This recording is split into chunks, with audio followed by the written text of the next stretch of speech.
বাবু বলে ফেলো। শোনো না বাবু, বলছি কি বন্ধুদের সঙ্গে না দার্জিলিং যাওয়ার প্ল্যান হচ্ছিল। আরে না না, জাস্ট ভেবেছি, এখনো কনফার্ম হয়নি। তুমি না বললে যাবোই না। ওই দেখো বন্ধুদের ফোন আসছে। ফোনটা স্পিকারে দিয়ে কথা বলো। হ্যাঁ ভাই বল। আর ভাই বলিস না, তোরাই যা দার্জিলিং, বুঝলি আমার মনে হয় আর যাওয়া হবে না। আরে আমার বউটা পুরো ডাইনি, জানিস তো? তোর মতো অত ভাগ্যবান কি আমরা? তোর বউটা কত ভালো ভাই, তুই কত লাকি। সত্যি, ঠিক আছে যা, তোরা যা, পরের বাড়ি যাবো, কি আর করা যাবে। আচ্ছা ভাই ঠিক আছে, রাখ, পরে কথা হবে তাহলে। এই শোনো না, বলছি যাও তুমি তোমার বন্ধুদের সাথে দার্জিলিং থেকে ঘুরে এসো, বন্ধুদেরকেও তো সময় দিতে হবে নাকি? সিরিয়াসলি? সত্যি যাবো? আরে হ্যাঁ গো সত্যি, তুমি এই জামা কাপড়গুলো তুলে নাও, আমি নিচে গিয়ে তোমার ব্যাগটা প্যাকিং করে দিই।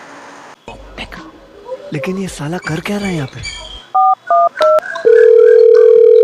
আরে ভাই প্ল্যান তো পুরো কাজ করে গেছে। তুই এখন বৌদি গায়ে যা, আমি পুরো সেম ডায়লগ দিয়ে দেবো। তারপরে তো পুরো দার্জিলিং।